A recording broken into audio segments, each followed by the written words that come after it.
What's up, guys? This is the Gospel According to Mark with a C. He is I, and I am he. Just taking some time to tell you exactly what's on my mind. Thank you for joining me, my friends. And as always, guys, I invite you to like, to share, and to subscribe. It's very important to do these things, guys, because any message that makes any sense these days needs to be put out there. You know what I mean? More people need to be hearing common sense. That is, if you consider it to be common sense. Some of you think it's gibberish, so fine, don't share it. But I'm just saying it's important. And if you do subscribe, please make sure that you remain subscribed, because YouTube be on that bullshit. You guys know that, okay? And as always, I remind you guys that there is a super thanks feature on all of my videos if you want to contribute to the channel. Thank you for everyone who has done that thus far. You guys know I appreciate you so much, and I appreciate you guys anyway. So let's get into this video, guys. We want to talk about Winston Duke. Who? Winston Duke. Who? You know, that guy, that one guy that was in Wakanda Forever, okay? I mean, there was a few, but you know, you get the point. Winston Duke has some very interesting things to say about the concept of recasting T'Challa, which of course a lot of us have been championing now for a very, very long time, you know? So he has some things to say, and I want to share it with you guys because it just goes to show you it's not an alien concept. You know, people are acting like it's something that you go to war against. You know what I mean? It's like the creative decisions that they made with Black Panther 2, Wakanda Forever were questionable, to say the least. And we're allowed to question that, you know? So let's get on with what Winston Duke had to say. And this particular article is from thedirect.com. And the headline goes, Black Panther star is convinced that T'Challa will get recast. You heard right. He said he's convinced that the character will get recast. And it says here, Black Panther Wakanda Forever did its best to pay tribute to the late Chadwick Boseman's T'Challa. That's debatable, after the actor and character's death. But one star is convinced that the MCU's original Black Panther will return. Original Black Panther, all right? We're not talking about his son. We're not talking about his namesake. We're talking about the actual character of T'Challa. He's convinced that he will return. Why is he convinced that he will return? Let's get into what he says here, okay? Winston Duke, okay? It says, Duke proclaimed that there's no way that they'll never remake Black Panther for future audiences, asserting that the saga of T'Challa will continue with another performer.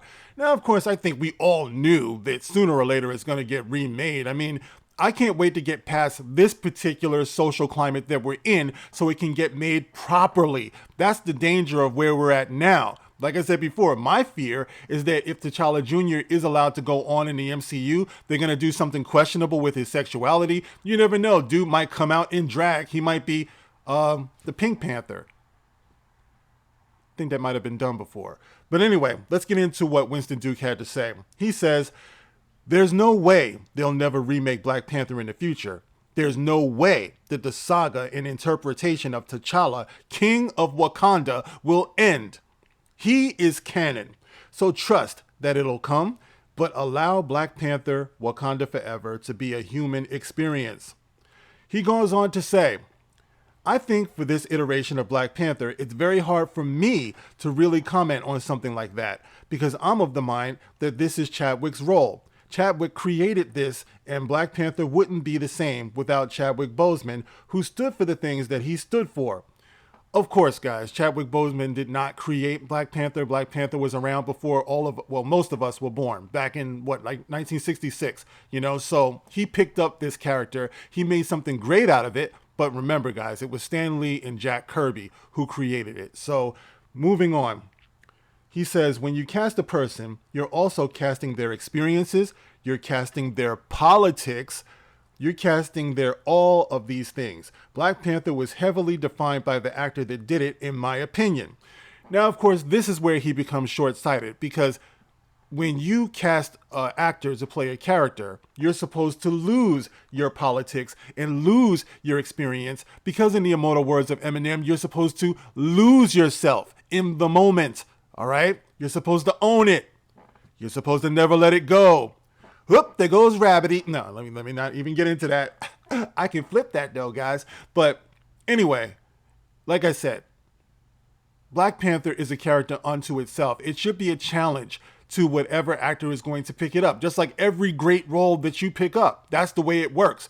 You know, so I think that's where they went wrong. I think they were way too emotionally invested in Chadwick Boseman, where they probably weren't even thinking clearly, which is an argument that suggests maybe they should have hung back for a while, given it some time before they rushed out. But of course, this is where the industry comes in. The industry was going into the next phase. They wanted what they wanted. Of course, you see the industry, this phase of Marvel, I think it's phase 4, they're very female-centric, female-heavy. So obviously, the right course of action for them would be to use the death of Chadwick Boseman, write it into the script, make it the death of Black Panther so that Shuri could pick up that role. And of course, those actresses did very well. I'm not going to take away from the talent of this particular movie.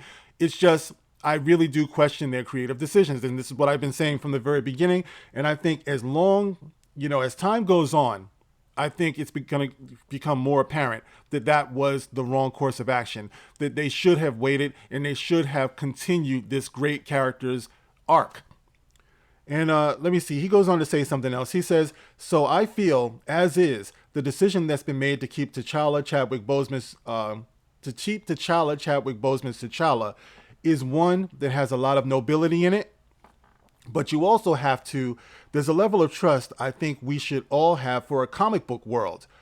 For a comic book world that has multiple dimensions and parallel dimensions and multiple stories and possible futures and possible reimaginations in the past, just multiple universes that they're actually experimenting with. So I feel my level of trust is that the medium can support a diversity of interpretations that can actually make us all happy. Now, of course, you guys know you can't make everybody happy, but I do like what he's saying about referring back to the source material, to the canon, because you guys know that's how we end up going off the rails. You see that every day with Star Wars. We are so far away from Star Wars right now, it's almost laughable. And you still have people who are defending this, even though you've gone away from that source material. I'm all for reimaginings and things like that. But when you deal with a property like the comic book world, sci-fi, sci-fantasy, you're appealing to a very specific mindset that created that, okay? So you want to stay as close to that creation as possible. So what Stan Lee did and Jack Kirby is they created something for a very specific time, for a very specific reason, and that has to be something that is adhered to. You just don't lay that down. And like I said in the last video, the first Black male superhero in Marvel. You just don't do that because the actor tragically passed away. You just don't end that. You keep that going because that's supposed to be a gift, a modern day myth to the masses out there who do cling to that character, who need that character, who find inspiration in it.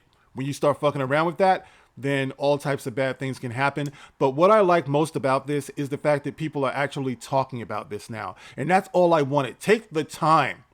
When Nate Moore talked about this, he said, oh, we didn't even think about it. No recast. You're supposed to think about it. You're supposed to think about all the people who have been inspired by this character. And I like the fact that Winston Duke is taking that time. So for everyone who's out there telling me to shut up and everybody else who's talking about recast T'Challa, you guys are so annoying, you just wait. No change ever happens unless you make it happen, unless you talk about it. Now, you don't abuse these people. You don't act all crazy about it, but you definitely make your voices heard. That's what democracy is all about. That's what, voting is all about. Power to the people. The customer's always right. We're paying out money, so we should have a say. We're emotionally invested in it, so we should have a say. Our children are inspired by it, so we should have a say. So big ups to Winston Duke for thinking, because that's all you can ever hope for, and that's all I exist for, just to help the conversation, to inspire people to think, and you guys inspire me as well. So thank you guys for listening. Get in the comment section, let me know how you feel about this, and I appreciate you guys. I'll catch you on the next one. This is The Gospel According to Mark with a C. Rock on.